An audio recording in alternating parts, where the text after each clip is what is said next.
Furious Nick Kyrgios again takes aim at Jannik Sinner as banned world number one appears to violate his suspension. Recent footage appearing on social media shows that Jannik Sinner may have already violated his bombshell doping ban, as Nick Kyrgios again takes aim at the world number one. Sinner, who claimed victory at the Australian Open last month, will serve the suspension from February 9th until May 4th after reaching a settlement with the World Anti-Doping Agency, WADA, over his two positive doping tests last year. WADA appealed an initial decision by the International Tennis Integrity Agency, ITIA, who cleared the Italian of any wrongdoing after he tested positive on two occasions. Sinner will miss neither the French Open or Wimbledon and return just in time for his home event, the Italian Open.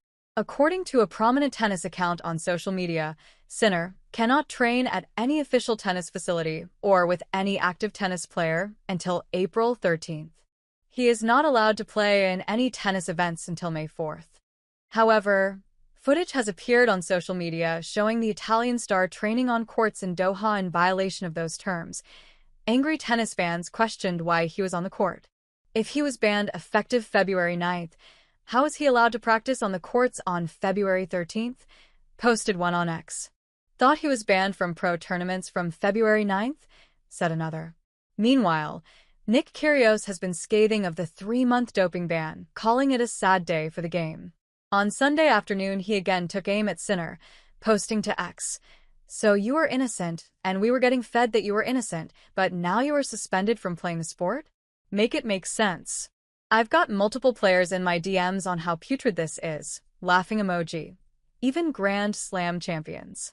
Cooked." Expand article logo. Continue reading. In a statement released by his lawyers, Sinner said, "This case had been hanging over me for nearly a year, and the process still had a long time to run with a decision maybe only at the end of the year. I have always accepted that I am responsible for my team and realize WADA's strict rules are an important protection for the sport I love. On that basis, I have accepted WADA's offer to resolve these proceedings on the basis of a 3-month sanction."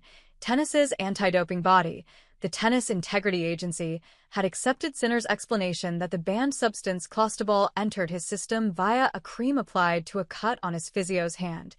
They judged he bore no fault or negligence and issued no suspension. WADA appealed, seeking a ban because they believe the judgment should have been no significant fault or negligence.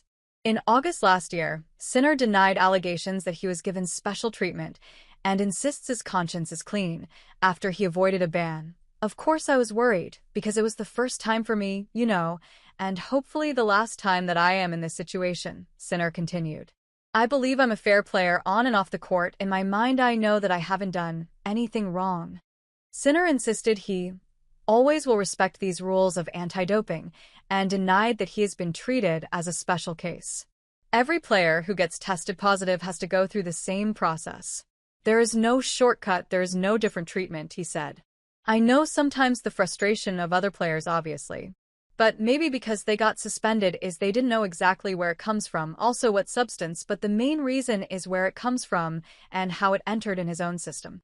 The International Tennis Integrity Agency announced that, although Sinner was docked 400 ranking points and $250,000, he was found to bear no fault or negligence. The 23-year-old first tested positive during the event in Indian Wells on March 10th, then again 8 days later. Sinner was provisionally suspended, but on both occasions he successfully appealed and was allowed to continue playing while the tribunal assessed the evidence. But after a lengthy, behind-closed-doors investigation, the player's reason for the extremely small quantity of clostebol in his system, less than a billionth of a gram, was accepted.